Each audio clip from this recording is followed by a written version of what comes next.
اعوذ باللہ من الشیطان الرجیم بسم اللہ الرحمن الرحیم الصلاۃ والسلام علیک یا سیدی یا رسول اللہ۔ کوئی گل باقی رہے گا نہ چمن رہ جائے گا، بس رسول اللہ کا دین حسن رہ جائے گا۔ آج عالم اسلام کی ہر ایک آنکھ سوگوار ہے۔ اللہ تعالیٰ نے ہم سے اپنا ایک ایسا عظیم مجاہد واپس لے لیا کہ جس کی ایک للکار سے، جس کے ایک نعرے سے عالم کفر کے تمام ایوان پارا پارا ہو جایا کرتے تھے، اور اس شخص کی زندگی حضرت علامہ محمد اقبال آپ کے اس شعر کا عملی پہلو تھی، جس کے بارے میں حضرت علامہ نے فرمایا کہ ہو اگر آج بھی ابراہیم سا ایماں پیدا، آگ کر سکتی ہے انداز گلستاں پیدا۔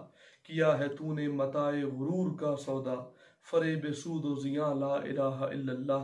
اس شخص نے، اس مجاہد نے، اس جنتی فرشتے نے، اس اللہ تعالیٰ کی طرف سے عطا کردہ نعمت نے یہ بتا دیا ان لوگوں کو جن کے پاس بڑی بڑی گاڑیاں تھیں، جن کے پاس بڑے بڑے جوتے تھی، بڑی بڑی بہترین نعمتیں تھیں، اس نے بتا دیا کہ اگر عشق رسول کا چراغ سینوں میں جلوہ گر ہو تو ٹانگوں کی ضرورت نہیں، بلکہ ویل چیئر پر بھی بیٹھ کے اللہ تعالیٰ اور اس کے رسول کی حرمت کا پہرا دیا جا سکتا ہے۔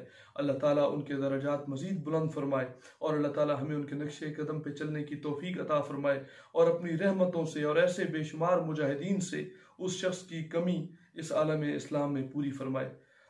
والسلام۔